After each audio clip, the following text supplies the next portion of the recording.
Bonsoir à tous, mesdames, messieurs. Bienvenue dans votre magazine Info 7. C'est un plaisir de vous savoir très nombreux au rendez-vous de ce magazine politique, social qui décortique l'actualité de la semaine qui reste notamment dominée par la convocation de l'électorat pour la présidentielle de 2023, la situation sécuritaire dans la partie est de la République démocratique du Congo. Tels sont notamment les sujets au cœur de ce débat qui a le réel plaisir de recevoir une fois de plus sur ce plateau spécial de Info 7, Patrick Eyalé, acteur politique. Bonsoir et bienvenue.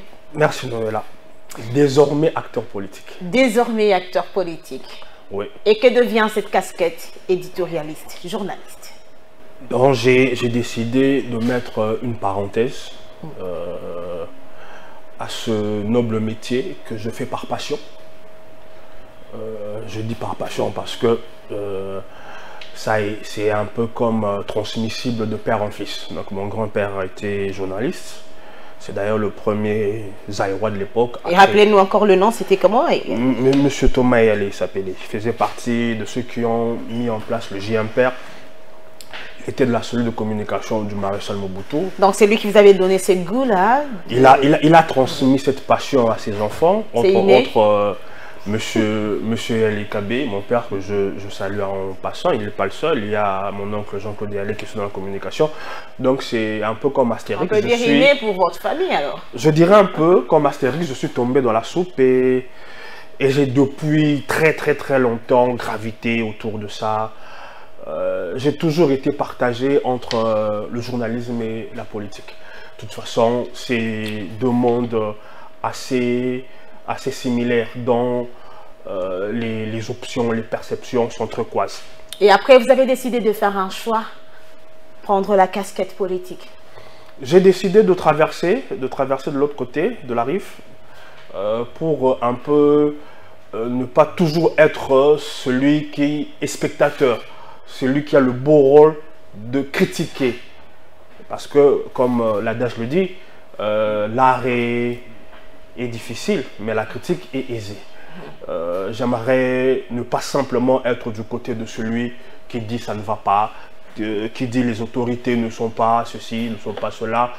Non, c'est un beau rôle, mais j'ai décidé de m'engager, j'ai décidé d'être acteur et désormais, je ne veux pas me cacher, je fais partie de AVC. Autre vision du Congo? Autre vision du Congo, qui est désormais un regroupement politique. Autre vision du Congo et allié, dont la sortie officielle s'est déroulée hier à Angéli Sainte-Thérèse. Nous allons parler de cette activité, mais dites-nous, Patrick Eyalé, vous n'avez pas voulu vous comporter comme certains journalistes qui ont du mal à accepter qu'ils sont acteurs politiques, qui sont désormais des politiciens, mais qui se cachent toujours derrière cette casquette journalistique. Dites-nous pourquoi vous avez décidé de faire cette différence. Vous savez... Et surtout que le journalisme, c'est quand même une passion pour vous. Ouais. Bah, vous savez, le journalisme, on ne la quitte pas totalement. Mais il faut parfois dans la vie ne pas tricher avec certaines valeurs et ne pas tricher avec les gens. Je ne peux pas aujourd'hui afficher les deux casquettes conjointement. Malheureusement, c'est ce que nous voyons avec certains de vos confrères, de nos confrères. Voilà. Je ne veux pas m'ériger en leur juge, mais moi, j'ai décidé par honnêteté de m'assumer et de dire désormais, j'agis en tant qu'acteur politique. Vous faites bien de poser la question parce que ce mélange entretenu, je dirais, savamment et de façon voulue, c'est pour désorienter l'opinion. Parce que le journaliste est perçu comme quelqu'un faisant preuve de neutralité dans le traitement des faits, de l'information. En refusant de s'assumer comme acteur politique pendant qu'on l'est, en étant candidat, en mettant en avant cette casquette de journaliste, c'est pour désorienter l'opinion, c'est pour tronquer l'opinion. Parce que les commentaires, les prises d'opposition que vous prenez sont désormais orientés. Sont liées à votre appartenance politique. On ne peut pas postuler sous le label d'un parti politique et dire en même temps qu'on fait preuve d'indépendance et de neutralité. C'est de la triche. Madame, Messieurs, prenons à présent ce premier dossier. La rentrée scolaire, c'est déjà pour ce lundi 4 septembre 2023.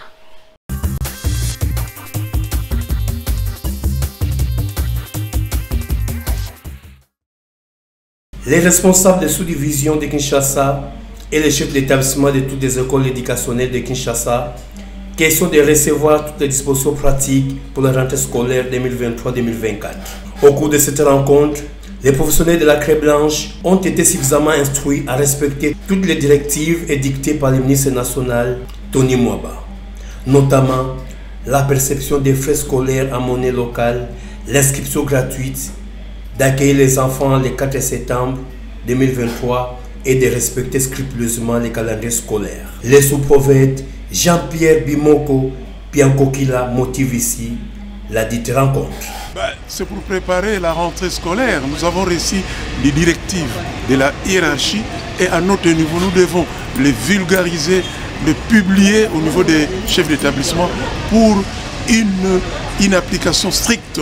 Moi, je crois que selon l'esprit de son Excellence, Monsieur le Ministre Tony Mwaba, eh bien, la rentrée doit être apaisée. Il faut qu'il y ait la paix, pas de problème. Le gouvernement a pris des dispositions pour que tout le monde soit à l'aise, tout le monde soit en paix. C'est pour cela nous demandons aux parents d'envoyer les enfants dès lundi. Et lundi, c'est pour les cours, c'est pour les enseignements. Il n'y a pas à faire ceci ou cela, ce sont les enseignements qui vont commencer lundi. Et nous avons souhaité, nous avons demandé, exigé aux inspecteurs de commencer déjà le travail en inspectant les différents établissements scolaires. Donc les parents envoient les enfants pour que tout soit à l'aise. Rappelons par ailleurs que la rentrée scolaire 2023-2024 reste maintenue le 4 septembre prochain. L'image que moi j'ai de l'enseignant, du professeur, quand j'étais élève, cette image a beaucoup perdu en valeur. Et je veux militer pour que cette image de l'enseignant, qui est un métier noble... Nous qui avons évolué dans les internats, école primaire, internat, école encore chez les pères jésuites. Donc, quand je vois tout ce qui se passe maintenant, c'est vraiment, il y a un écart. Il y a vraiment un écart en termes de rigueur, en termes de discipline, en termes de formation. Il y a un fossé qui se crée. C'est significatif, hein, les cahiers d'ardoise. La touche aussi, non? Je trouve que c'était la touche avec l'encre et l'encrier. Ça, c'était à l'époque. Je vois que vous êtes vraiment de l'école. J'ai enseigné à l'école primaire, à l'école secondaire, j'enseigne à l'IEC, à l'IPC aussi. Et je suis chercheur à l'université de Kinshasa, faculté de sciences économiques et de gestion. Excellente rencontre, j'aime les rencontres pareilles. Merci. Bonne journée.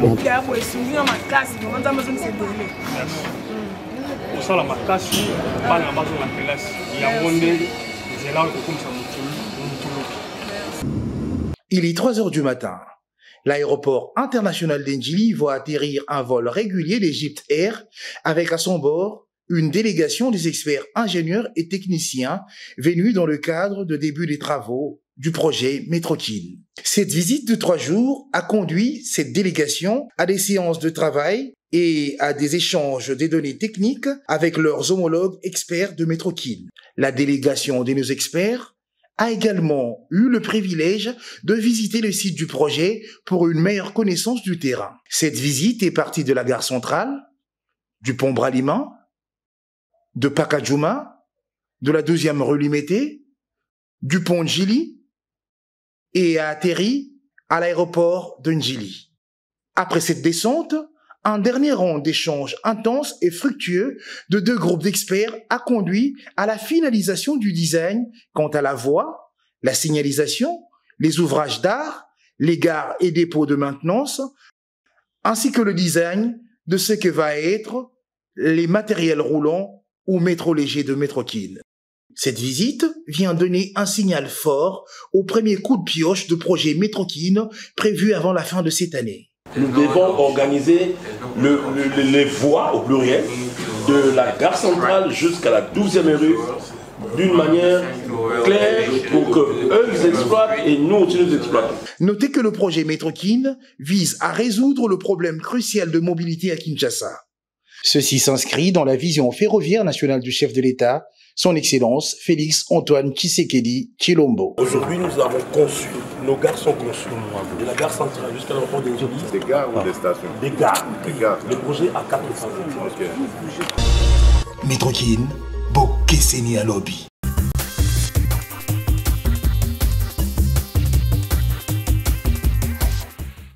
La rentrée scolaire, c'est déjà pour ce lundi, je le disais. Patrick et Allé, nous avons vu, vous avez quand même soulagé les parents en donnant quand même les fournitures scolaires. Ces gestes que vous avez posés, c'est déjà pour séduire la population parce que vous êtes candidat aux élections de 2023. Bon. Parce que nous sommes habitués à ces genres de gestes. Le mot, il est assez fort, séduction, bon. Ouais. Non, je me suis senti, je dirais, obligé d'assister certains parents parce que c'est un geste que j'estime être noble. Ce n'est pas simplement pour séduire un potentiel électorat. Et c'est quelque chose qui a été décidé avec l'équipe que j'ai mise en place pour mes ambitions. J'étais opposé, et je le suis toujours, à ce côté Père Noël, papa social, maman sociale. Je suis toujours opposé à cela parce que ça dénature, je dirais, la chose politique. Cette course à l'échalote de qui offre le plus, de qui se montre le plus, je dirais, Robin de Bois. Je ne suis pas dans cette démarche. Mais n'empêche, ceux qui m'ont, et je leur remercie, je peux d'ailleurs le citer, c'est un notable de notre commune de Bondal. C'est aussi un aîné pour moi, M. Jean-Pierre Koba. Il m'a dit, il faut faire ce geste, c'est un geste noble. Tu ne donneras peut-être pas beaucoup de choses, peut-être quelques cahiers, des stylos, peut-être un cartable. Des fournitures scolaires. Mais cela est un geste qui compte. Pourquoi? Parce que, vous savez, la gratuité de l'enseignement, je vais revenir sur ce que vous avez affirmé en termes de séduction. On ne le dira jamais assez, mais c'est quelque chose qui a sauvé beaucoup de familles. Avec l'inflation mondiale qu'il y a, si on avait au-delà continué de payer les Minerval, certains parents n'auront pas pu envoyer les enfants à l'école. Parce que dans beaucoup de familles, non seulement il y a un problème, non, que je veux dire, cette gratuité a résolu le problème des frais, mais il subsiste ce problème-là d'être en capacité d'acheter un cahier, d'acheter un stylo pour que l'enfant aille à l'école. Nous parlons de cette gratuité de l'enseignement de base depuis l'avènement de Félix Antoine Tshisekedi qu'on ressent vraiment cette gratuité, bien qu'il y a des personnes qui pensent que ce n'est pas du tout la gratuité de l'enseignement des bases. Maintenant, à ce jour, cette gratuité va-t-elle pas souffrir avec le nombre élevé des élèves dans les écoles publiques? Vous êtes sans ignorer, Noëlla, qu'il y a depuis, je dirais, 2 ans, et les services y afférents ont suffisamment communiqué la construction de plusieurs écoles. Mais ce n'est pas toujours suffisant? Mais non. Non, madame. Avec le trou dans lequel on était plongé, on ne peut pas raisonnablement, en 5 ans, construire autant d'écoles pour combler le trou. Mais il faut le dire et le faire savoir, avec notamment le projet de 145 territoires. Il y a, depuis l'avènement de ce quinquennat, la construction de plusieurs écoles. et pas que de façon aléatoire, d'écoles équipées. Mais mon inquiétude ne se situe pas vraiment à ce point-là. L'inquiétude que j'ai, que je formule, c'est au niveau de la qualité de l'enseignement. D'ailleurs, ça devait être l'une des questions que j'allais poser. Allez-y. La qualité est en train d'être nivelée vers le bas. Année scolaire après année scolaire, le niveau des lauréats laisse à désirer. Il faut qu'on s'arrête et que l'on reforme notre système éducatif. Mais on donne toujours l'impression de parler des réformes dans ces secteurs. En tout cas, si réforme il y a, on n'en sent pas le bénéfice. On n'en sent pas, je dirais, les résultats. Il faut sincèrement qu'on s'arrête parce que je me pose cette question. Pourquoi ne donnons-nous pas de l'importance aux filières professionnelles? Pourquoi ne pas multiplier les écoles à caractère professionnel? Mais pourquoi ne pas aussi adapter cet enseignement aux réalités de la République démocratique du Congo?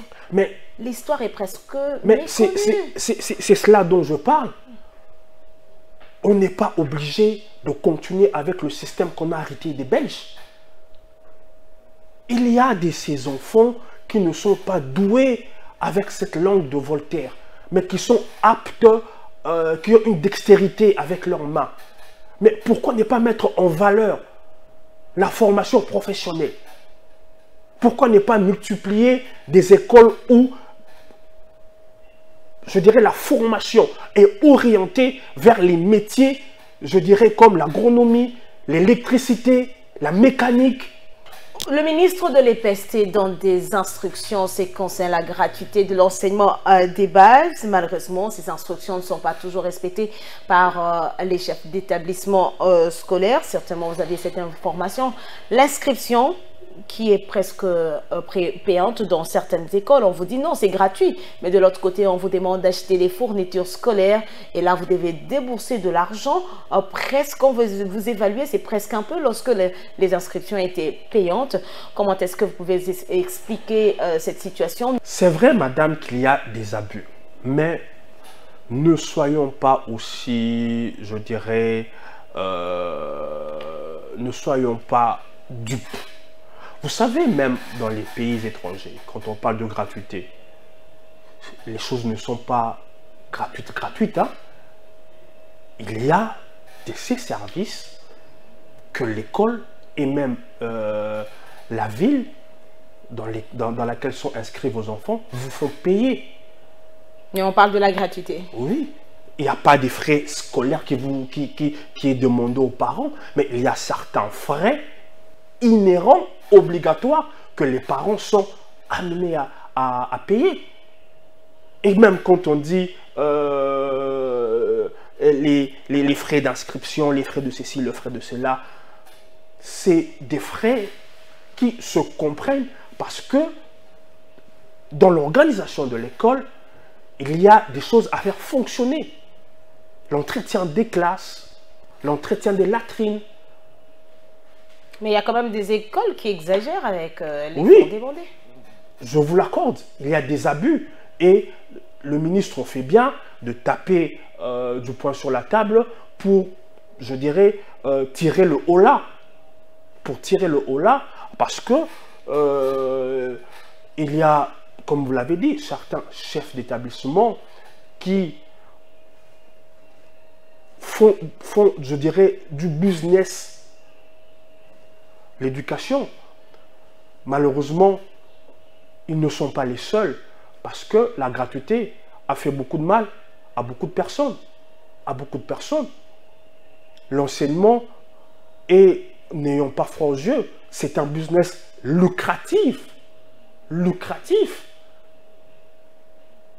Alors que il y a moyen de demander des frais aux parents sans verser dans ces sortes d'abus.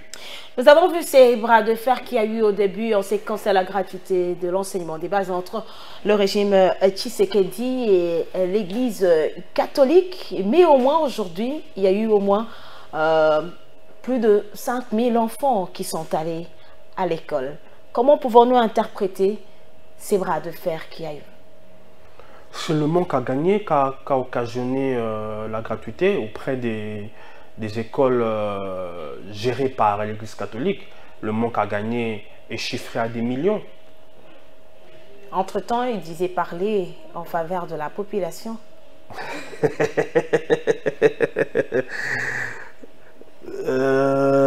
Non, je n'aimerais pas sur ce point taper sur certains des leaders de l'Église catholique, mais je dois reconnaître que leur institution a formé beaucoup de compatriotes. Je suis moi aussi personnellement passé par une école catholique. J'ai fait mon école secondaire à l'Institut Bobokoli. Je comprends en partie l'inquiétude formulée en son temps par l'Église catholique. Et cela va de pair avec ce que j'ai dit tantôt au sujet de la qualité de l'enseignement. Parce que l'État, à l'époque, étant incapable d'assurer et d'assumer ses responsabilités, l'Église catholique avait trouvé des pistes de solutions. Et ces pistes de solutions consistaient à faire payer les parents le prix fort pour que cette qualité puisse continuer. Moi, j'ose espérer que l'Église et l'État trouvent un consensus. Il en va de la génération future. Ce bras de fer, personne ne gagne dans ce bras de fer. On ne peut pas dénier à l'Église catholique ce mérite de la formation. On peut reprocher beaucoup de choses à cette Église, mais on ne peut pas reprocher à cette Église le mérite de la formation. Je pense qu'il est encore grand temps que l'État et l'Église se mettent autour d'une table et qu'ils mettent de côté les questions d'ordre politique pour ne parler que de l'enseignement, en regardant et en privilégiant l'intérêt supérieur de nos enfants. Madame, Messieurs, place à présent au deuxième dossier de notre rendez-vous de la semaine. Quelques ex-colonna envoyés au-delà de la République démocratique du Congo pour une formation professionnelle.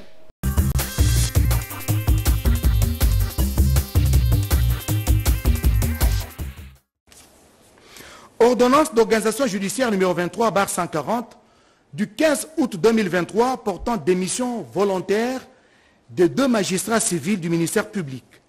Le président de la République, vu les dossiers personnels des magistrats concernés dont les noms ci-dessous, vu la nécessité et l'urgence, sur proposition du Conseil supérieur de la magistrature, ordonne, article 1er, est acceptée la démission volontaire des magistrats ci-après.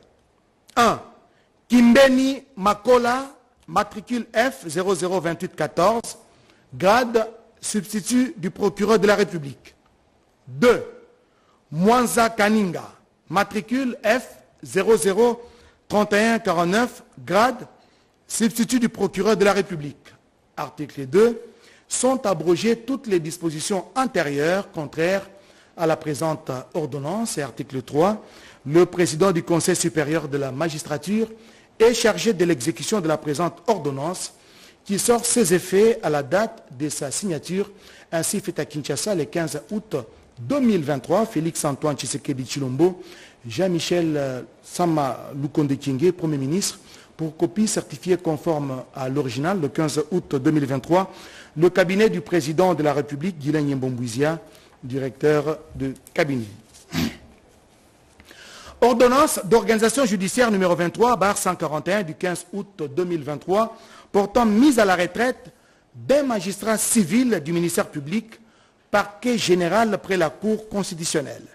Le président de la République, vu les dossiers personnels du concerné dont les noms ci-dessous, vu la nécessité et l'urgence, vu le dossier personnel du concerné dont les noms ci-dessus, vu la nécessité et l'urgence, sur proposition du Conseil supérieur de la magistrature, ordonne, article 1er, est mise à la retraite avec bénéfice de l'honorariat et de l'éméritat le magistrat civil du ministère public dont les noms et matricules suivent. Monsieur Toulibaki Lusolo, grade, premier avocat général après la Cour constitutionnelle, matricule B000136. On a commencé par examiner la situation économique au niveau international et à ce sujet, on a relevé 2 points. Le fait qu'il s'observe un léger relèvement de l'activité économique au niveau international qui est tiré essentiellement par les secteurs de l'automobile.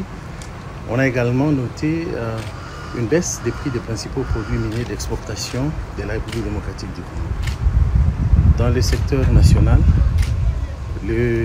la RPTC, l'autorité de régulation des postes et télécommunications, a annoncé à la suite des problèmes que nous connaissons sur le plan de la téléphonie mobile, l'arrivée d'un bateau câblier dans les eaux de l'Afrique de l'Ouest qui va procéder dans les jours qui suivent à la réparation du câble fibre optique sur lequel notre pays est branché. Et donc on peut espérer que dans quelques jours, on aura une solution à ce problème de téléphonie que nous connaissons, tout ce qui nous a affecté au cours des dernières semaines. Sur le plan réel, en commençant par l'inflation, l'on note que le niveau est stable, comme on l'a observé au cours des dernières semaines, sauf que par rapport à la semaine du 18 août, on note au 24 août une légère accélération de la formation des prix et cette inflation se situe à 17,2% en cumul annuel et en glissement annuel à 22,8% avec en projection un taux de 11,5% à fin exercice dans le cadre du programme convenu avec le Fonds monétaire international. Pour ce qui est du marché d'échange, l'on note également une stabilité.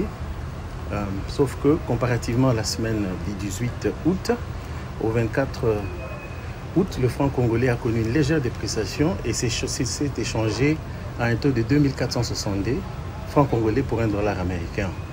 À l'indicatif et au marché parallèle, on est à 2505 francs congolais pour $1 américain.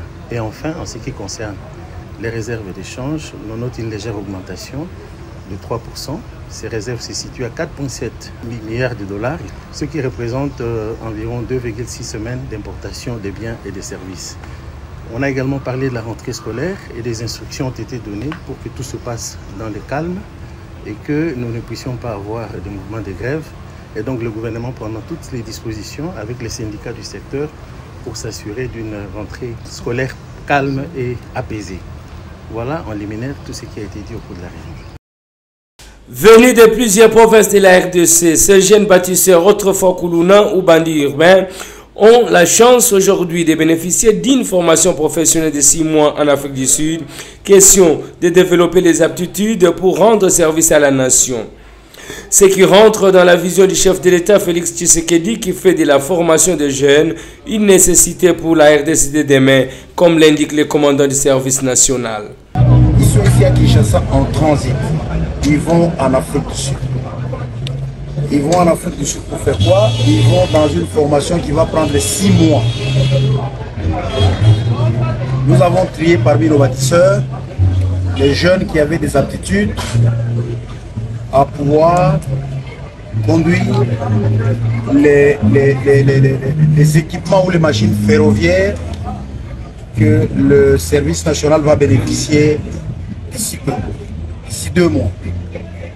Pour votre information, le président de la République, chef de l'État et commandant suprême des forces armées, dans sa volonté de monter en puissance le service national, en plus de matériel agricole, matériel et équipement agricole qu'il vient de mettre à disposition du service national, a décidé d'appuyer la logistique du service national en ce sens que nous avons des problèmes d'acheminement des intrants agricoles, de carburant, de matériel vers nos différents centres de production, même dans nos différents sites de construction, mais aussi nous avons des difficultés quant à l'évacuation de produits qui viennent des centres de production du service national vers les centres de production. C'est comme ça qu'il a décidé mettre à la disposition et doter le service national des moyens importants de transport, à savoir du matériel ferroviaire pour le service national afin de permettre la fluidité dans la logistique du service national. Totalement humanisé, ce jeune bâtisseur est reconnaissant au chef de l'État. Ah bon, général, les cas sont pour nous, ça peut se faire 5 mois, pour nous, ça peut être dans l'Afrique d'ici, tous à la machiniste. Na PC, merci, et bien, na PC, président de la République, merci. Aïe! Aïe, aïe, aïe, aïe, aïe, Fachi, bomona, biso bato venga biso bakuluna, lelo, bomoni, aïe. Ces Kuluna convertis en bâtisseurs démontrent à suffisance, avec un peu de volonté, l'homme congolais peut changer.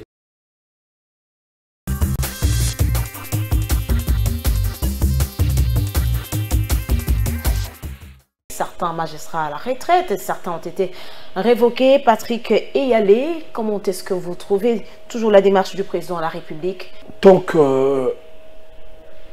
les solutions ne sont pas trouvées.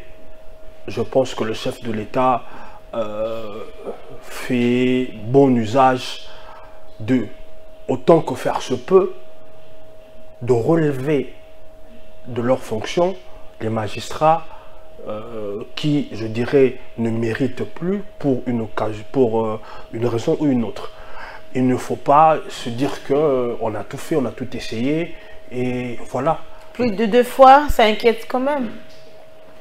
Est-ce un mauvais casting du côté du président de la République? Parce que quand c'est 1 fois, 2 fois, 3 fois, il y a de quoi quand même s'inquiéter. Non, je pense que l'inquiétude peut subsister s'il y a inertie. Ça veut dire on peut se tromper sur le choix de personnes qui ont été promues. Plus de 2 fois? Autant que possible. Autant que possible. On est tenté de dire que c'est presque tout le mandat de Félix Antoine Tshisekedi parce qu'il ne lui reste que quelques mois. Mandela a dit le problème ce n'est pas de tomber, mais de savoir se relever. Ça veut dire faire des erreurs, c'est inhérent. Tirer les leçons des erreurs, c'est de la grandeur.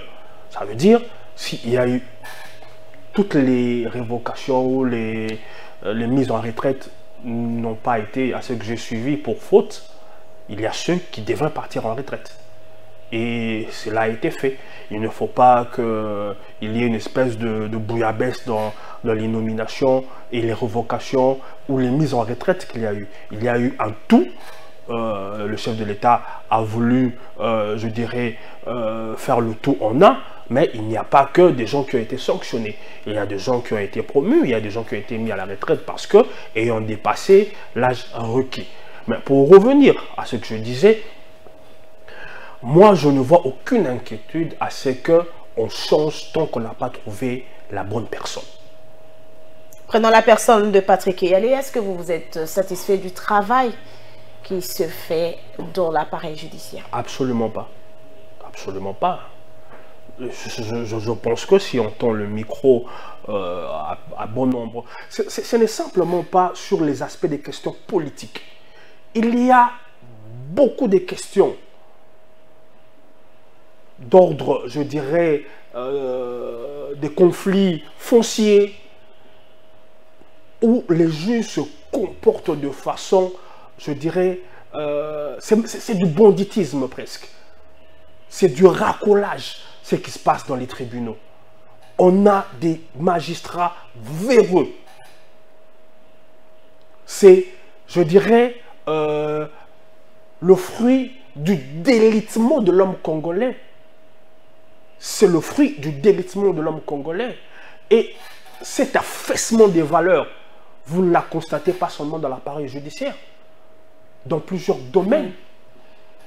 Vous la constatez chez les professeurs, chez les enseignants, chez les pasteurs, chez les prêtres, malheureusement, chez les magistrats. Il y a un affaissement des valeurs. la corruption, la corruptibilité a atteint des niveaux, je dirais, j'allais dire irréversibles, mais j'ai foi en la capacité de résorber les choses. Le procès Bukanga-Lozo continue toujours à faire parler plus d'une personne. Ce lundi, Matata Mponyo est consort devant la Cour constitutionnelle. Qu'est-ce que nous pouvons attendre de ce procès? Moi, ce qui m'a toujours intrigué dans ce feuilleton, appelons-le comme ça, c'est la posture de Matata qui se drape dans cette interprétation bateau qu'il serait injugeable.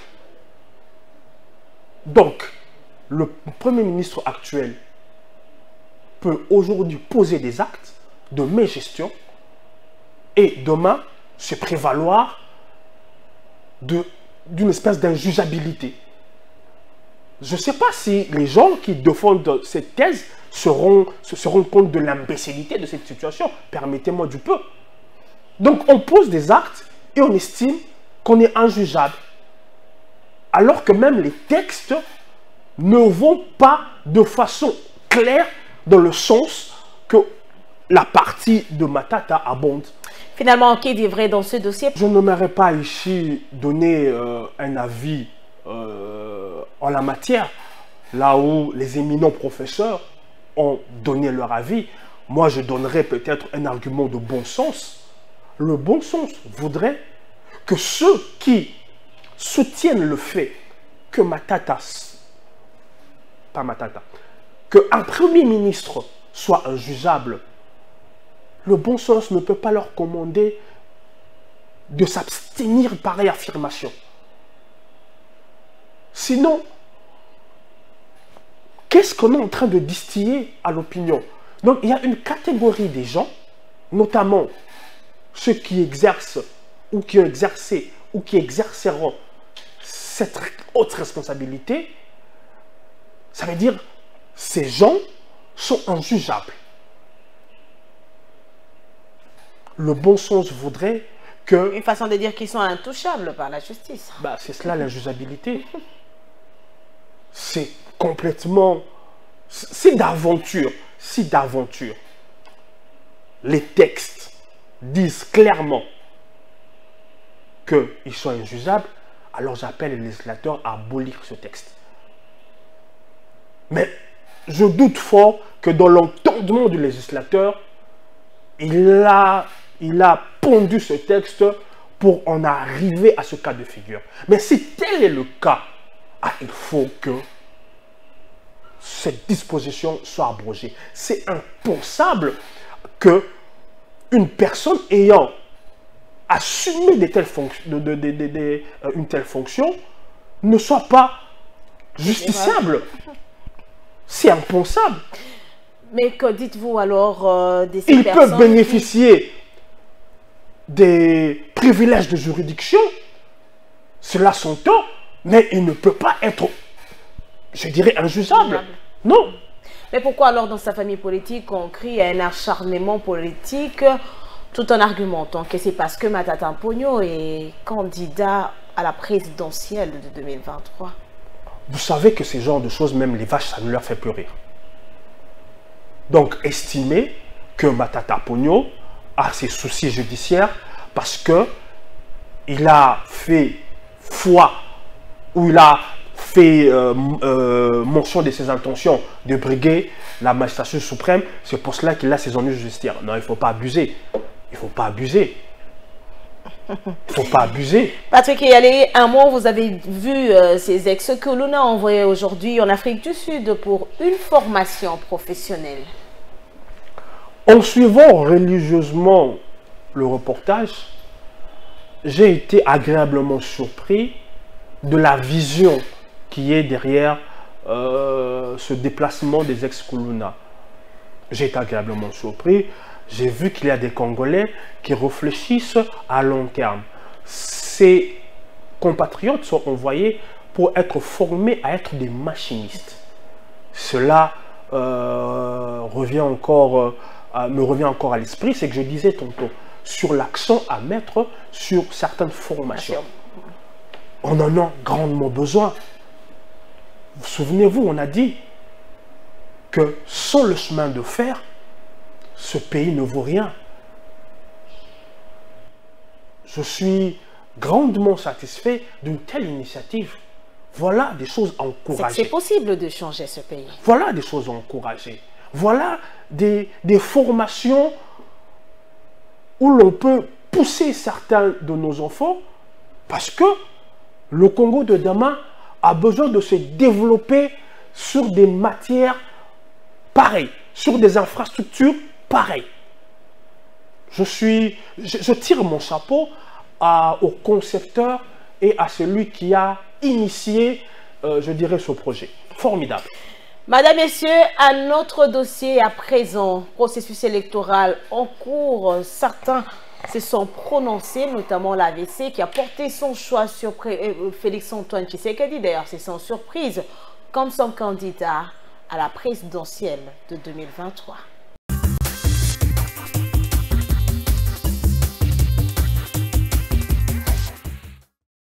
La salle de showbiz dans la commune de la Gombe a vibré au rythme du conclave de l'opposition républicaine. À la lecture du procès verbal par la vice-présidente de la dynamique progressiste et révolutionnaire, Suzy Badjoko, Constant Moutamba a été désigné comme candidat président de la République.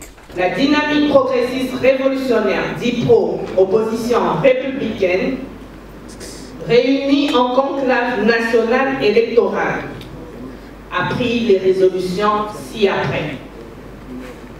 Résolution numéro 1.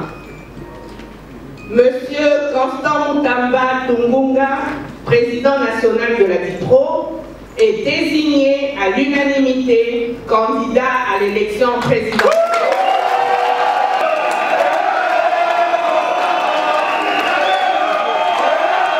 Constant Moutamba Tungunga a remercié ses pairs pour sa désignation. Je tenais très sincèrement à dire merci à ceux et celles des camarades ici présents qui m'ont apporté leur soutien en vue de cette investiture. Je remercie particulièrement tous les camarades présidents des partis politiques. J'ai cité la camarade Suzy Badjoko, le camarade honorable Baende, Jean-Claude, le camarade honorable Patrick Mayombe, le camarade professeur Boyemba, le camarade honorable Richard Kitangala, ici représenté, le camarade John Koudia. Le chef de file de la DIPRO, Constant Moutamba, a parlé de ses priorités une fois élu à la magistrature suprême. Nos actions autour du secteur de la sécurité. Le secteur sécuritaire sera notre priorité. Il s'est de souligner que Constant Moutamba, âgé de 35 ans, se veut être comme candidat de la rupture avec le vieux et ancien visage de la classe politique congolaise.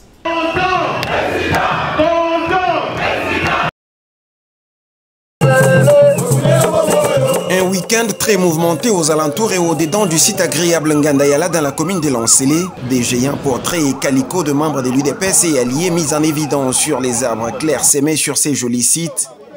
Entre autres, des indicateurs de l'ouverture avec pompe en ce samedi 26 août 2023 du congrès extraordinaire du parti au pouvoir. S'inspirant des résolutions issues de la session extraordinaire de la Convention démocratique du parti il y a 8 mois passés, le patron de l'administration de l'Union pour la démocratie et les progrès social Augustin Kabouya a rappelé aux congressistes leurs lourdes responsabilités, mais l'obligation en harmonie avec le point 7 de l'article 18 des statuts de l'UDPS d'engager le parti vers la direction tracée par les souverains primaires en désignant un candidat président de la République à la taille des ambitions de tous les Congolais. Je vous invite donc à offrir au peuple congolais un candidat président de la République qui va élever haut les flambeaux de ces combats, nous légués par nos pères fondateurs, en tête qui nous citons les faits Dr Étienne Tshisekedi Wamulumba de Rez Mémoire.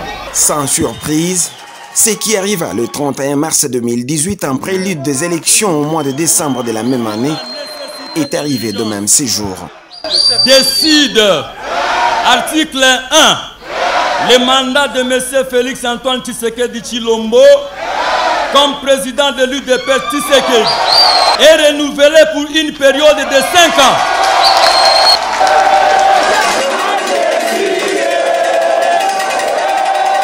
Article 2. M. Félix Antoine Tshisekedi Tshilombo, président de l'UDPS, est élevé au rang de haute autorité de référence du parti. Article 3. M.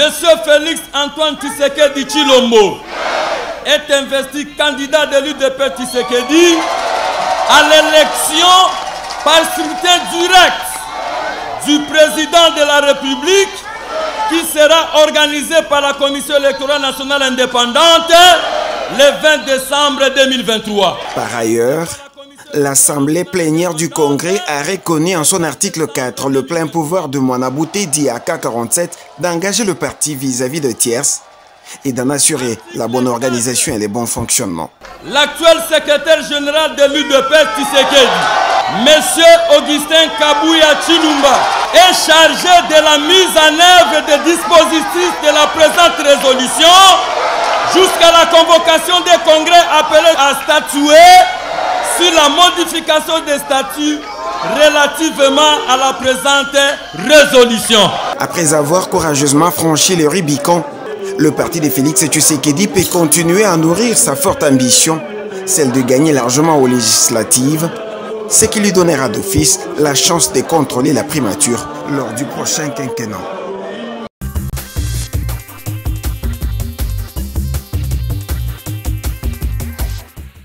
D'un côté les conclaves et de l'autre le congrès extraordinaire.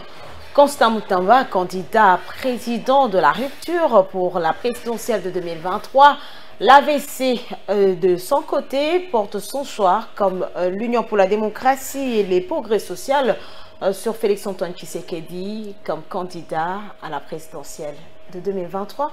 Vous étiez là à l'activité de ce week-end de l'AVC. Absolument.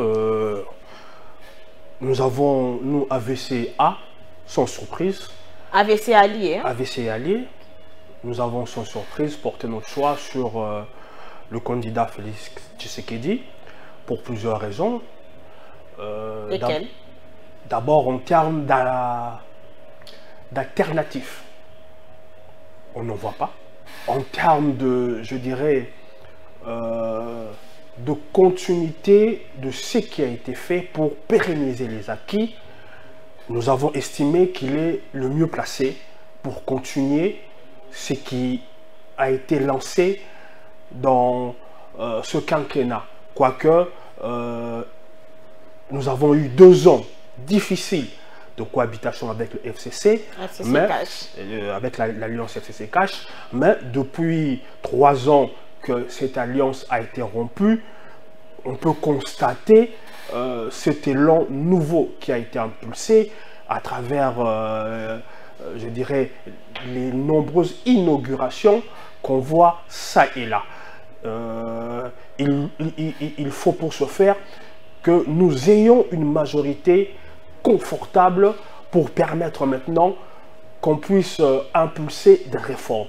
J'ai parlé d'une réforme qui me tient à cœur moi personnellement, réforme sur l'enseignement, mais il y a beaucoup d'autres réformes. Et pour ce faire, nous allons pousser pour que nous ayons une majorité capable, une majorité homogène. Il y a aujourd'hui des personnes qui pensent que Félix n'a plus la population avec lui, comme c'était au début. Bah non, c'est... Tant de promesses non réalisées. C'est ce qu'on appelle vue d'esprit. C'est des slogans que l'on fait pour, je dirais, s'apaiser. Monsieur Tshisekedi continue à bénéficier, je dirais, de la sympathie du peuple. Même si nous avons vu à un certain moment, certaines personnes réclamaient le retour de Joseph Kabila Kabange. Vous savez que même le diable a des gens qui lui sont, je dirais, aimables. Donc, que des gens, ne me faites pas dire ce que je n'ai pas dit. Certains diraient que je comparais l'ancien président au diable. Non, loin s'en faut. Mais c'est tout à fait normal qu'il y ait des gens qui veulent revoir M. Kabila à la tête du pays. Je me pose la question, qu'est-ce que M. Kabila reviendrait faire qu'il n'a pas su faire en 18 ans? Je n'ai pas dit qu'il n'a rien fait. Je n'ai pas dit qu'il a tout mal fait. Mais j'estime qu'il a fait son temps.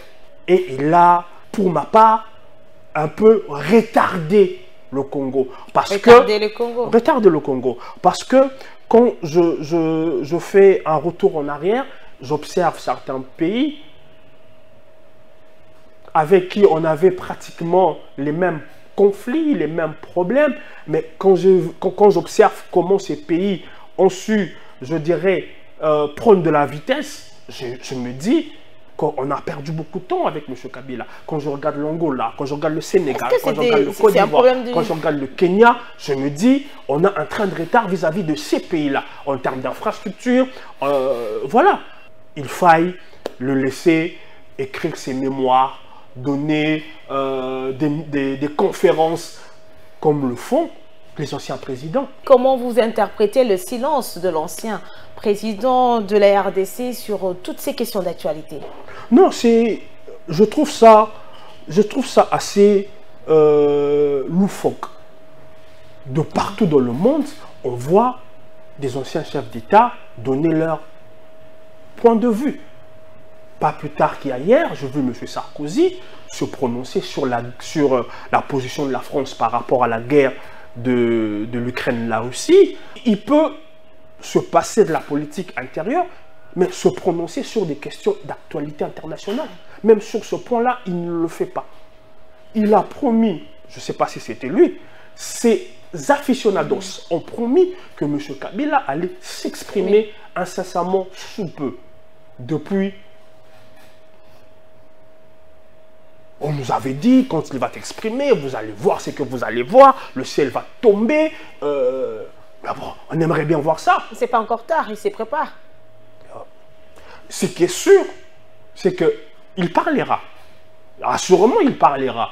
Moi, je suis impatient de l'entendre parler, mais je ne pense pas que ce qu'il aura à dire va substantiellement changer quoi que ce soit par rapport au devenir de ce pays. Et comment interprétez-vous d'abord ce silence? Il ne dit rien, même quand ça chauffe, même quand tout le monde s'exprime, même quand sa famille politique s'exprime, lui ne dit absolument rien. En étant président, il avait déjà du mal à s'exprimer. C'est un exercice qu'il n'aime pas, visiblement. Mais, je ne sais pas si c'est ici, je ne pense pas. On reconnaît un grand homme, des grands hommes, dans leurs pensées. Et les pensées sont exprimées. Parce que même une sagesse de la Bible nous dit, comment sauront-ils si vous ne les prêchez pas? Donc, pour convaincre des gens à devenir chrétiens, Jésus ne s'est pas limité, ou le bon Dieu ne s'est pas limité à dire à ces gens, constatez que le monde est monde et qu'il y a quelqu'un qui a créé, qui a posé des actes. Non, il a fait usage et il presse ses partisans à parler, à faire écho de ce qu'il disait pour convaincre. Maintenant, les partisans qui prêchent Kabila, sur quelle pensée, sur quel fondement, ils s'assisent sur quel discours? Tiens, j'ai été souvent en désaccord avec les options prises par M. Laurent Désiré Kabila. Je lui reproche beaucoup de choses, mais je ne peux pas le reprocher cette faculté à savoir exprimer sa pensée. D'ailleurs, il a formulé une pensée qui a subsisté à lui, ne jamais trahir le Congo. Mais qu'est-ce qui va subsister à Kabila? Quelle est cette pensée forte qui va lui subsister? Je revois encore des discours, quoique parfois certains discours étaient vaporeux, mais Mobutu avait laissé et dégagé une pensée qu'il a su exprimer en plusieurs moments de la vie politique. Mais bon, grand bien face à ceux qui prêchent le vide. Parce que je ne vois pas concrètement... Donc ceux qui prêchent le vide là, ce sont les acolytes de Joseph Kabila Kabange. Je ne vous le fais pas dire, madame. Dans son safari à Malemba-Nkulu, nous sommes dans le Grand Katanga. Moïse Katumbi s'est indigné par d'eau potable. La population de ce coin mérite mieux. Qu'en dites-vous? Dixit, celui qui a été gouverneur du Katanga pendant 8, 9, 10 ans, je ne sais plus. Oui, cette population, pas que celle de ce coin souffre, mais il ne faut pas que les gens pensent que les Congolais, on a subitement perdu la mémoire, que nous sommes tous atteints de Parkinson ou je ne sais quoi. Monsieur Katumbi est un ex-sociétaire du PPRD qui a géré ce pays et lui était à la tête de cette province. Il y a des choses qu'il devrait se gêner de dire. Il a raison de constater qu'il y a de la misère dans l'arrière-pays. Mais j'estime et je pense modestement... Il dit avoir laissé mieux avant qu'il ne parte. Rien qu'à observer le bâtiment administratif laissé par lui quand il était gouverneur et le bâtiment actuel, vous allez constater avec moi, madame, qu'il n'y a rien de, je dirais, de plus fort, de plus beau, de plus je ne sais quoi, qui a été laissé par lui et qui a été détruit. Le gouverneur actuel, qu'on l'aime pas, qu'on ait des choses à lui reprocher, Jacques Kaboula, a, si demain il est appelé à être remplacé, il va laisser des choses qui sont pérennes. Monsieur Katumbi a construit des routes à usage unique dans le Katanga. Vous voyez ce qui est fait aujourd'hui à Oluwaba. L'aéroport qui est sorti de avec terre. Fifi Masuka. Les routes qui sont construites. Il avait laissé ça. Même en termes de projet. Il avait initié le projet de l'aéroport de Oluwaba. Non, il ne faut pas qu'on nous prenne, nous les enfants de bon Dieu, pour des dindons. Non, c'est abusé. C'est abusé. Qu'ils nous disent qu'est-ce qu'il a entrepris, laissé, qui a été détruit. Si ce n'est ces entreprises privées, à l'exemple de son entreprise de transport MCK, au demeurant, il avait contribué à la faillite de la SNCC pour mettre en place. Vous êtes sûr de ce que vous êtes en train de dire? En tout cas, la coïncidence était, je dirais, frappante. Au même moment, lui, il mettait en place son entreprise de moyens de transport qui transportait les minerais et au même moment, il n'y avait plus de train comme par enchantement qui fonctionnait. Cela veut dire que c'est lui qui a contribué à la faillite? En tant que gouverneur, en tant qu'autorité, qu'a-t-il fait pour que la SNCC, Société d'État, continue à fonctionner? Mais vous trouvez, je dirais, normal que son entreprise privée de transport fleurisse et que la Société de l'État entre en faillite? Et la marchandise qui était convoyée par la Société nationale se retrouve être convoyée par sa propre entreprise. Donc, quand il dit qu'on a détruits. Il parle peut-être de ses business, de ses entreprises. Malgré ça, aujourd'hui, il est considéré comme sauveur par plusieurs Congolais. Hein. Vous voulez que je fasse du copier-coller avec ce que j'ai dit tantôt quand il s'agissait de M. Kabila? Quand j'ai fait le parallèle avec des gens qui... Mais on entend quand même les gens crier sauveur lorsqu'ils passent, lorsqu'ils drainent des masses. Ben, évidemment, je ne dirais pas que, contrairement à M. Matata, moi j'estime que M. Katumbi a une population derrière lui. Je ne peux pas le nier.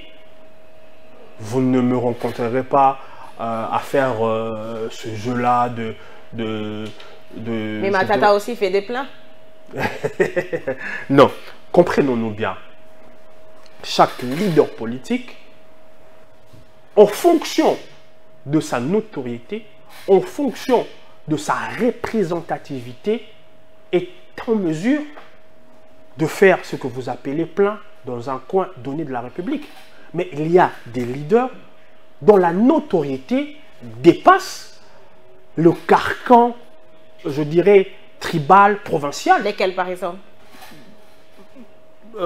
Celui dont on parlait qui a vidé les caisses du Katanga au profit de ses entreprises, il a une notoriété qui dépasse sa province.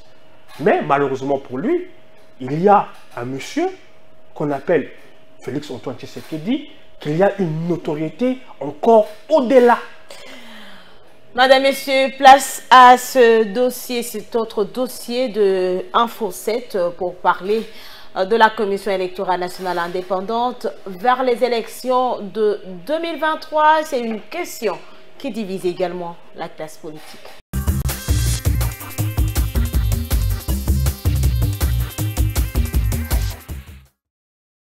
Cette cérémonie riche en couleurs marque la convocation de l'électorat pour l'élection du président de la République. À en croire le président de la Commission électorale nationale indépendante, Denis Kadima, le bureau de réception et traitement des candidatures est situé au siège de la Commission électorale nationale indépendante située dans la commune de la Gombe, précisément sur le boulevard du 30 juin dans la ville-province de Kinshasa.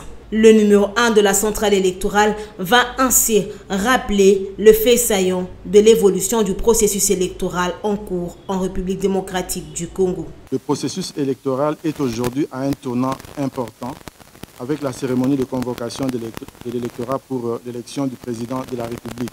Mais tout d'abord, j'aimerais une fois de plus rendre un hommage aux 33 agents de la Commission électorale nationale indépendante qui ont perdu la vie lors de l'opération d'identification et d'enrôlement des électeurs. Ces personnes ont sacrifié leur vie pour consolider la jeune démocratie qu'est la RDC. En effet, depuis le début de ce cycle électoral, la CENI s'emploie à satisfaire toutes les conditions pour organiser des élections crédibles, transparentes, inclusives et apaisées. C'est les parties prenantes à soutenir ce processus pour qu'il arrive à terme. En voici quelques-unes.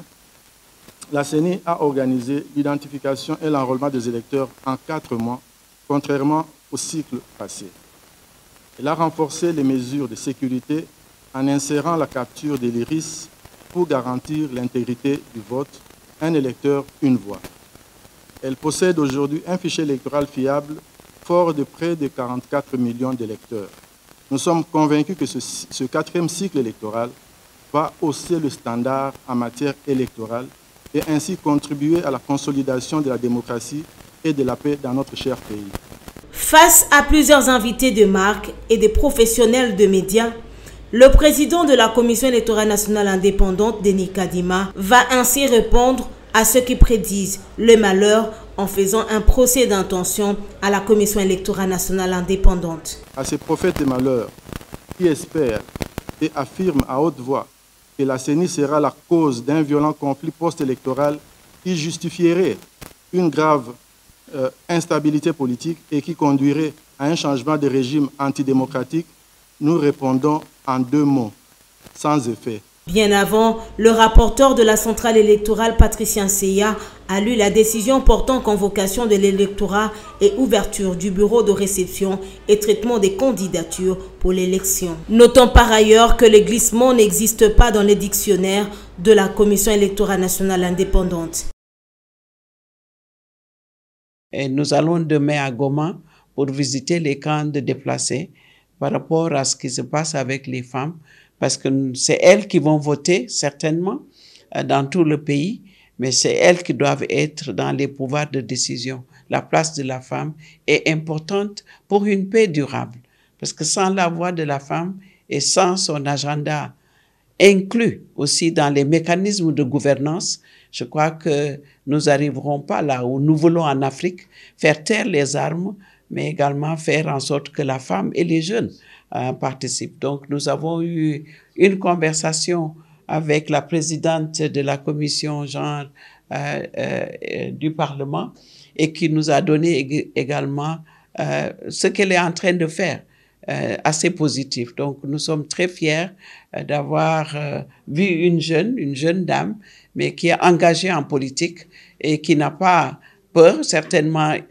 tout le monde parle de sécurité, même des femmes en politique, mais on en voit qui est engagée. Ça donnera l'exemple à d'autres jeunes, à d'autres femmes, de se mettre à ce niveau et prendre des postes de décision. Certainement, elle doit faire face à beaucoup d'autres obstacles, mais ça nous encourage de voir nos jeunes, de voir nos filles être à côté des hommes et de faire en sorte que la voix de la femme soit entendue, et celle de l'Est et celle d'autres régions également. Donc, un dialogue fructueux. Nous sommes partis aussi avec des engagements clairs que les partis politiques doivent faire plus. Et c'est l'appel que nous lançons.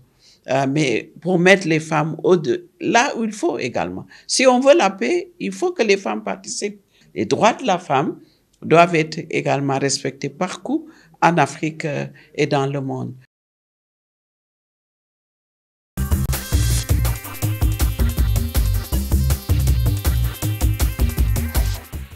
Patrick Eyalé, toujours dans un climat de contestation de la part de l'opposition et même de certaines confessions religieuses. Et c'est parti pour un bras de fer. Tel que se présentent les choses, visiblement, oui. Mais ces contestations, souvenez-vous, madame, elles n'ont pas commencé hier. Elles ont commencé depuis la proclamation de M. Tshisekedi comme chef de l'État. Cette confession religieuse, principalement la Senko, pour être plus précise, elle s'est mise, a revêtu la robe de l'opposition. On a tous en mémoire les multiples déclarations tant du cardinal que de Monseigneur Abenchole. Donc, dernièrement, il s'est encore prononcé en ce qui concerne le processus électoral. Ils sont dans une suite logique. Et pour rebondir sur ce que vous avez dit sur les dernières déclarations de l'Abenchole, là c'était vraiment, je dirais, il a atteint le paroxysme de la haine. Surtout pour un homme dit d'église. Il a atteint un paroxysme qui m'a fait froid au dos. Ça veut dire prendre un message qui était répandu dans les réseaux sociaux, stigmatisant une tribu et en faire le relais de manière aussi, je dirais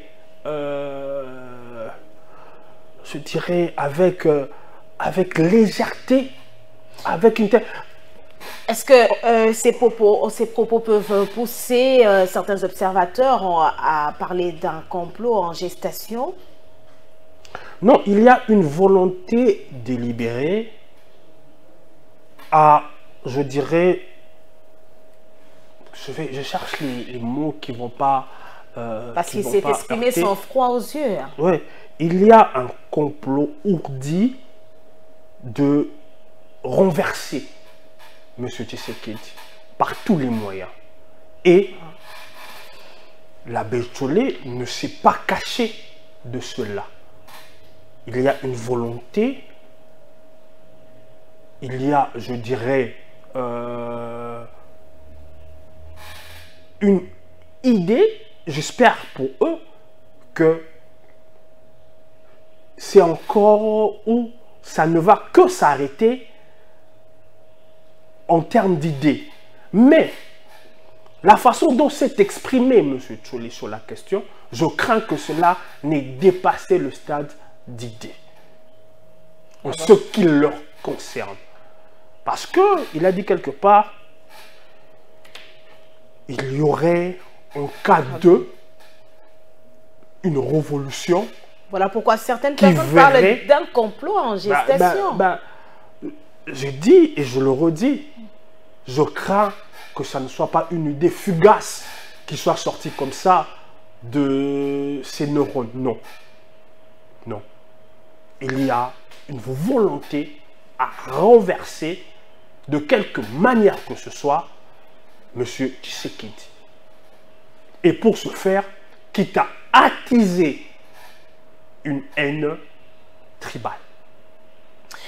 La Commission électorale nationale indépendante fera-t-elle face à l'opposition du Front commun pour le Congo et l'Église catholique et protestante qui continue toujours à appeler au nettoyage du fichier électoral et conteste même la légalité des membres actuels du bureau de la CENI? Madame, on est habitué dans ce pays à se faire ou adouber ce que l'on fait par certaines chancelleries. Et les avertis ont constaté que certaines chancelleries, avec certaines chancelleries, voulais-je dire, le pouvoir en place n'a pas des relations, je dirais, apaisées.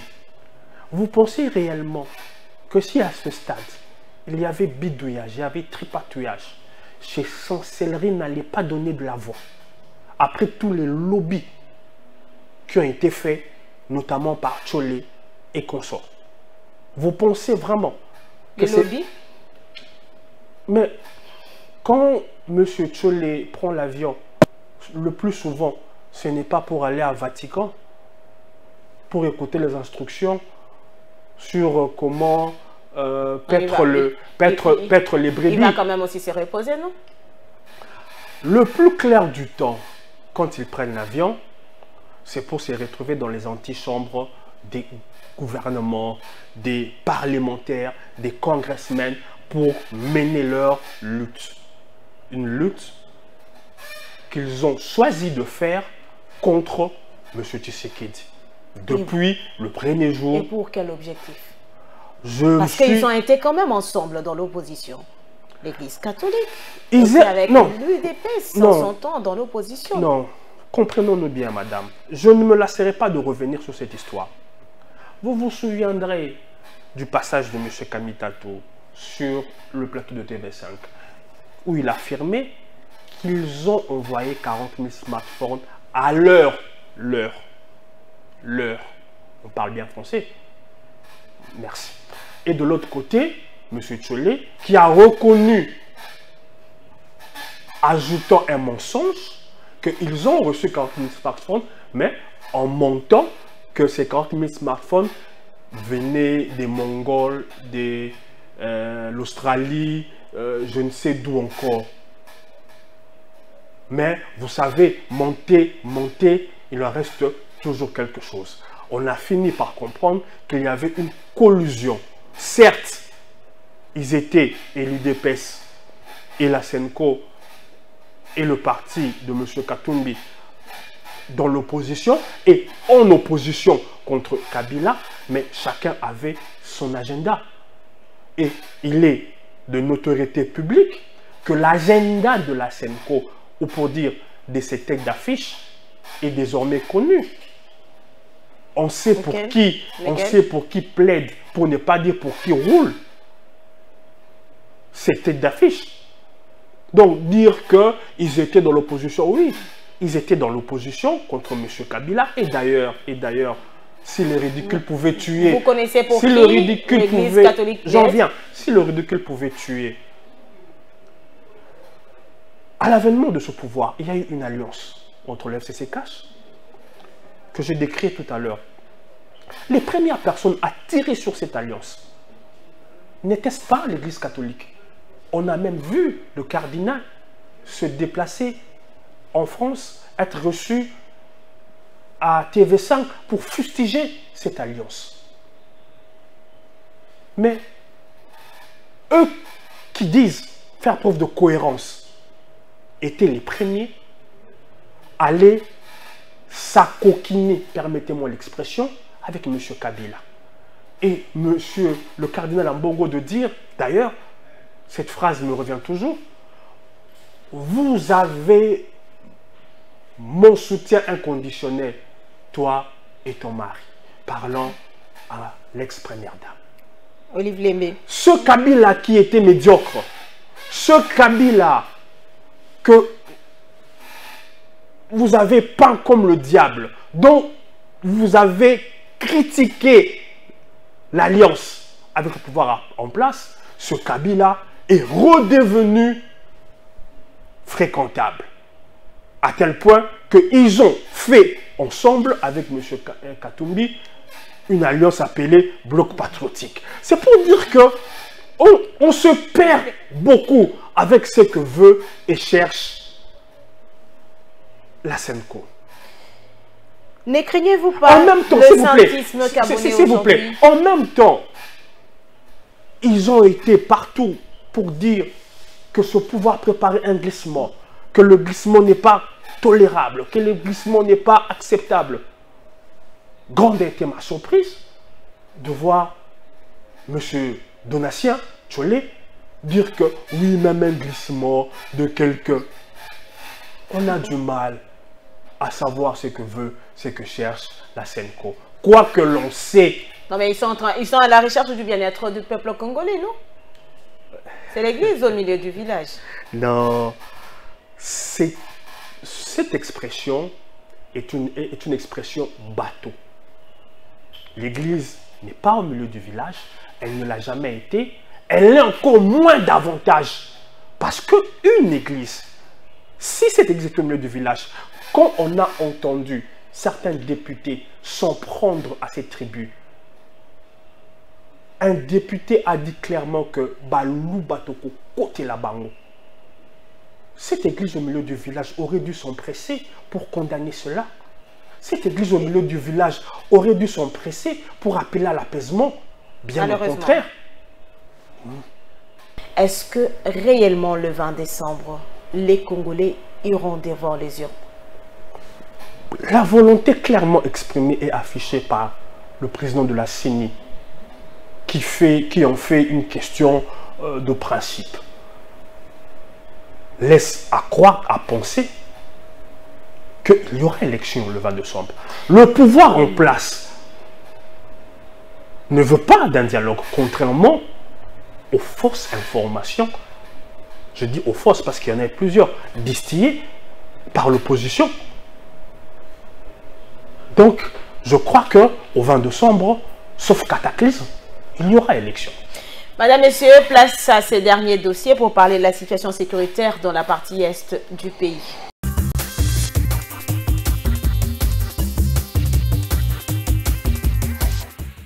Un groupe mystico-religieux qui a apparu ici, nous le connaissons il y a quelques mois. Le leader, c'est un prophète, il s'est dit prophète d'ici mois. Il est originaire du Sud Kivu, mais installé ici. Et la police est allée, donc le 29 soir, pour les encadrer, les empêcher d'aller vers la base de la MONUSCO. Pendant que la police faisait son travail, ils ont arraché un policier, ils l'ont amené chez eux, ils l'ont tué, en portant son arme. Et d'un coup, la manifestation que nous imaginons passive, sans violence, s'est transformée directement en violence. Et les coups de feu Mais ils allaient investir la base de la MONUSCO, ils allaient commencer à chasser les Blancs, les Occidentaux, ils allaient commencer à s'attaquer aux ONG et aussi aux forces de l'EAC. Alors, quand ça tire, ce n'est plus une manifestation telle que préconisée, c'est ainsi que l'armée a intervenu parce que ça semble à une manipulation pure et simple avec des jeunes gens drogués qui n'avaient rien à voir avec ces sectes. Voilà d'où est sortie cette violence qui a fait face maintenant à l'armée. Pour l'instant, moi-même, j'ai fait, depuis le matin d'hier, j'ai fait le tour de la ville sur les lieux. Ce que moi j'avais vu ensemble avec le médecin et qu'il a consigné à la morgue donc, du Kankatindo à l'hôpital militaire, c'était 6 morts que moi j'ai vus. Propos, le président de la République s'est exprimé avec colère, effroi et consternation après avoir appris le décès le 30 août 2023 de près d'une quarantaine de compatriotes brutalement fauchés au cours d'une manifestation dans la ville de Goma de suite d'une intervention des forces de l'ordre. Cet événement malheureux ne peut que faire l'objet d'une forte désapprobation et d'une forte condamnation tant elle est incompatible à la vie en démocratie d'une part et d'autre part à la mission constitutionnellement dévolue aux forces armées. Le président de la République a appelé la justice à faire la lumière sur ces drames et d'établir rapidement la responsabilité tout en soulignant que ces drames ne peuvent pas et ne demeurera pas impunis. Aux familles des victimes, il a présenté au nom du peuple congolais ses condoléances les plus attristées. Le président de la République a aussi saisi cette occasion pour lancer de nouveau un appel aux forces de l'ordre dont les efforts devant être mis en œuvre dans le registre de la prévention et du dialogue avec la population qu'elle a la noble mission de protéger. Enfin, il a instruit le vice-premier ministre, ministre de l'Intérieur, Sécurité et Affaires coutumières, le vice-premier ministre, ministre de la Défense nationale et ancien combattant, ainsi que la ministre d'État, ministre de la Justice et Garde des Sceaux, de lui faire rapport dans le plus bref délai sur les circonstances qui ont mené à cet effroyable drame et pour que très rapidement des sanctions sévères puissent être prises contre tous ceux qui ont été responsables de ces tristes événements.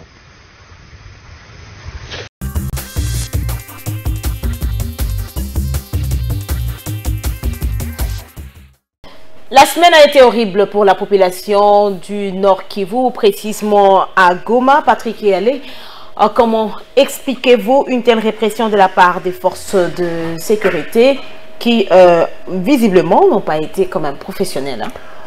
Indignés, horrifiés par autant de barbarie. Et je pense que des têtes doivent tomber. C'est la moindre des choses. C'est la moindre des choses. À défaut que ceux qui sont, je dirais, responsables numéro 1 de la sécurité de Goma, à défaut de tirer eux-mêmes les conséquences, il faut que le chef de l'État prenne ses responsabilités. La réaction est totalement disproportionnée, quoique on dise le gouverneur militaire de la province de Nord Kivu. Non, c'est inacceptable et inexcusable. Les manifestants n'exigeaient que le départ de la MONUSCO et des forces de l'EAC. N'est-ce pas quand même une revendication légitime? Légitime ou pas, la réaction est disproportionnée et des sanctions sont, je dirais, plus que nécessaires. Au sujet des revendications, ce mouvement a la liberté de revendiquer ce qu'il entend être juste. Je ne veux pas discuter de cela. la perte aussi effroyable de ses compatriotes devrait même nous empêcher d'aborder le problème dans ce sens-là. Alors que nous sommes pendant l'état de siège. Une fois de plus, j'appelle le chef de l'État à prendre ses responsabilités. Que reste-t-il à ce jour des solutions à la crise sécuritaire dans la partie est de la République démocratique du Congo? Nous avons la MONUSCO, l'EAC, l'état de siège. Toutes ces solutions ont quand même montré leurs limites. Force est de constater que la solution de la paix durable n'est pas au rendez-vous. Je n'affirmerai pas tout de go que l'état de siège a été ou est un échec. Je ne crois pas parce que la véhémence avec laquelle M. Kagame combat l'état de siège me fait dire que cet état de siège cause du tort au Rwanda, d'une manière ou d'une autre. Mais je suis quand même, là où je dirais dubitatif, c'est de voir les Congolais pointer du doigt cet état de siège, sans dire exactement qu'est-ce qu'ils reprochent à cet état de siège, ou les pistes des solutions. J'ai aimé quand même la proposition du ministre Paluku de l'industrie, qui lui avait proposé que l'état-major soit avancé vers Beni. Il a parlé d'un état-major avancé. Voici quelqu'un qui a apporté un bémol sur cet état de siège en apportant une solution qui peut, en mon humble avis, être étudiée. En faisant des propositions. Beaucoup de promesses de la part du président de la République, Félix Antoine Tshisekedi, restent non tenues, notamment au cours de son mandat. Il avait dit « J'amènerai la paix dans la partie est de la République démocratique du Congo ». C'est aujourd'hui comme un chic dans les pieds de la mouvance présidentielle. Un chef de l'État a droit de faire 2 mandats. Il a, je l'espère, à l'occasion des élections à venir, la possibilité de faire un second mandat et de tenir ceux des promesses qui n'ont pas encore été réalisées à ce jour. Mais dites-nous, quelle solution à ce jour pour la paix, enfin, dans l'Est du pays? La solution, à mon humble avis, doit être conjuguée de manière simultanément. De manière simultanée, je dirais. Et là, j'ai constaté, et je félicite, la montée en puissance de notre armée. En termes d'équipement, on a vu récemment une acquisition d'hélicoptères et on a appris que des drones militaires ont été aussi acquis. On entend ça et là la formation des commandos d'élite. C'est pour dire quoi? Rendre notre armée à la hauteur de cette situation de guerre, ce ne se fait pas dans un claquement de doigts. En face, vous avez une armée qui a été longtemps formée, préparée par des Marines. Une armée subventionnée par la communauté internationale. Récemment encore, la France a envoyé 20 millions de dollars pour l'armée rwandaise. De l'autre côté, je ne dirais pas qu'il n'y avait rien, mais il y avait beaucoup de déficits. C'est ainsi que le gouvernement, et là j'en profite pour féliciter le gouvernement, a réajusté le budget alloué à l'armée. On parle de quelque chose comme 1 milliard. Et on l'espère, contrairement aux années passées, qu'il n'y a pas ou plus ou peu de détournement. Parce que c'est encore cela qui fragilise. Donc, je disais, il faut une action simultanée. Il faut une montée en puissance de notre armée, mais il ne faut pas aussi que l'on fasse croire l'opinion qu'on peut nous seuls, en se passant de tous les voisins, se sécuriser. On a toujours besoin des autres. La situation géographique de notre pays nous oblige d'avoir ou de tisser certaines alliances qui peuvent être circonstancielles. On ne peut pas, Patrick, on ne peut pas dire non, nous avons notre armée, nous comptons sur notre armée pour nous sécuriser ou pour combattre. Patrick, il y a cette question d'un internaute, des barrières qui sont érigées à une certaine heure dans la capitale de la République démocratique du Congo. Vous avez cette information? Malheureusement, non. Oui, il y a quand même des barrières à partir de 23 h qui sont érigées, notamment lorsque vous voulez prendre la route qui mène vers la RTNC. Alors la population s'est demandé pourquoi. Non, généralement, de temps en temps, quand les services ont une alerte, ce sont des checkpoints sont faits. Donc, et puis des patrouilles militaires aussi. Les services peuvent avoir des informations que nous n'avons pas. Mais je ne pense pas qu'il y ait quelque chose qui puisse déranger la quiétude de la population. Je ne pense pas. Élection en RDC, situation sécuritaire. D'un côté, l'état des sièges dans les provinces du Nord Kivu et des Lituri. Élection avec ou sans ces deux provinces. C'est dans quelques mois déjà. Il appartient au gouvernement de faciliter la tâche à la CENI pour procéder à l'enrôlement dans ce coin de Est-ce que vous pensez que les 2 mois qui restent là sont suffisants pour ces opérations? Je ne suis pas assez outillé techniquement pour répondre à cette question.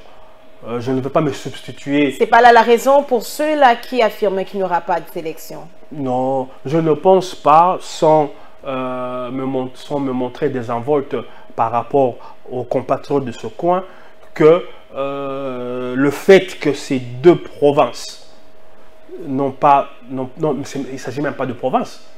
Parce territoire. Il y a le territoire de Kwamutu et le territoire de Rutshuru, si je ne m'abuse. Il y a quelques territoires. Et quelques territoires aussi. Je ne pense pas qu'en termes de pourcentage, cela peut avoir une incidence sur la tenue des élections.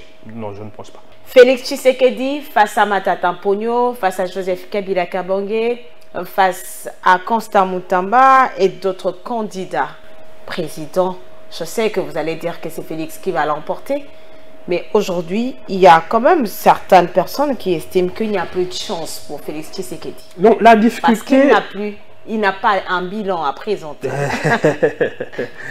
Vous savez, j'ai lu un tweet qui m'a fait rire d'un détracteur, alors un détracteur à outrance de... Et que disait ce tweet? Ce tweet félicitait le président pour l'hôpital Mama Emo, en disant, bon, Kinshasa n'est pas le Congo, montrez-nous aussi d'autres constructions que vous avez fait dans d'autres coins de la République. J'ai dit, c'est le ridicule tuer ce gars allait être foudroyé sur place. Je n'ai pas répondu parce qu'on n'interchange pas avec ce monsieur. Il y a par exemple dans le Kasaï, la construction. L'hôpital et des écoles. Hein? Vous avez été au Kasaï, l'hôpital Mouya, si je ne m'abuse. Jamais réalisé auparavant. L'université de Mbujima est également en pleine construction. Donc, ceux qui cherchaient le bilan, aujourd'hui, le discours n'est plus où est le bilan. Non, ce discours a beaucoup changé. Non, mais parce que j'avais reçu sur ce plateau un membre, quand même, un proche du PPRD, qui a demandé les bilans. Dire que Tshisekedi n'a rien à présenter. Vous savez, comme c'est dimanche et que je suis chrétien, je vais reprendre une formule de la Bible où le Maître Jésus disait, vous avez des yeux, mais vous ne voyez pas. À une personne qui fait fi de voir, vous n'allez pas le faire voir des choses par force. Mais ceux qui ont des yeux, et ils sont nombreux, en tout cas, madame, ils voient l'hôpital de Mama Emo, entre autres. Ils voient le centre financier en construction. Ils ont vu ce qui a été fait à l'occasion de la francophonie, notamment dans le stade du 20 mai. Non, madame, les gens voient. Patrick Yalé, ça me fait rire, mais laissez-moi quand même vous poser cette question, vous demander. C'est qu'un internaute disait, Joseph Kabila Kabange ne s'est même pas encore prononcé, il fait tellement peur au régime de Félix Tshisekedi, à tel point que vous êtes parti même démolir les murs de sa concession. Bon, vous savez, j'ai habité ce quartier vers les années 88, 9, 91. On a déménagé en 91. Nous avons habité ce quartier. Mon père travaillait à la CCIZ. Il avait ses bureaux là-bas. Aujourd'hui devenu Hôtel du Fleuve. Nous jouions à cet endroit-là. Il n'y avait pas de mur. Ceux qui sont venus en 97, on doit leur dire que ce quartier a existé et il n'y avait pas de mur. Je peux comprendre le fait que M. Kabila n'ait pas été avisé. Je peux comprendre et condamner cela. Mais faire croire à l'opinion que ce mur-là a toujours existé et que c'est un mur d'utilité publique, c'est là. Et faux. Ce mur a été érigé notamment pour empêcher le passage. Parce que les gens arrivant en 97, ils avaient pour coutume d'embrigader les quartiers. Ils l'ont fait au Palais de Marbre, ils l'ont fait, je ne sais plus où encore. Ils avaient cette habitude-là de venir quelque part, d'y installer leur quartier et d'interdire tout passage. Je me souviens encore, élève au Flamboyant, on avait barricadé l'avenue qui nous permettait d'aller à mon école. Je crois que c'était l'avenue Bel Air si je me trompe. On était obligé de contourner. Ils doivent, ces gens venus en 97, qui d'ailleurs, selon eux, ne savaient pas qu'ils étaient Congolais, savoir que cette république a existé avant 97. Et cette place était un lieu public. Mais est-ce qu'il fallait seulement commencer avec Joseph Kabila Kabange? Mais quand on dit vous, il fallait commencer avec Joseph Kabila Kabange. Quand on dit vous par là. Oui, mais c'est ce que ces acolytes disent. Pourquoi seulement Joseph Kabila? Ah, parce que il y a plusieurs Congolais qui ont acquis des concessions à cet endroit et qui ont barricadé leurs concessions avec des murs. Je trouve ça quand même assez petit. L'homme fait tellement peur au régime. Je comprends que les aficionados et les courtisans de M. Kabila, qui n'ont point de discours, qui n'ont rien à proposer, qui ne savent où aller, s'arc-boutent devant ces genres de détails pour faire l'actualité. Voyez-vous, ils sont réduits à ces genres de choses pour voir toute une meute des professeurs, des journalistes, de je ne sais, pour créer une actualité sur une affaire aussi c'est complètement fini pour ce rendez-vous de la semaine. Vous êtes candidat à la députation provinciale. J'ai en effet déposé ma candidature pour la députation provinciale de la commune de Bondalungwa. La commune qui m'a vu naître, qui m'a vu grandir, la commune où je vis. J'estime avoir le background pour représenter cette commune. Parce que, en même temps, j'estime qu'elle est assez mal représentée par son représentant actuel.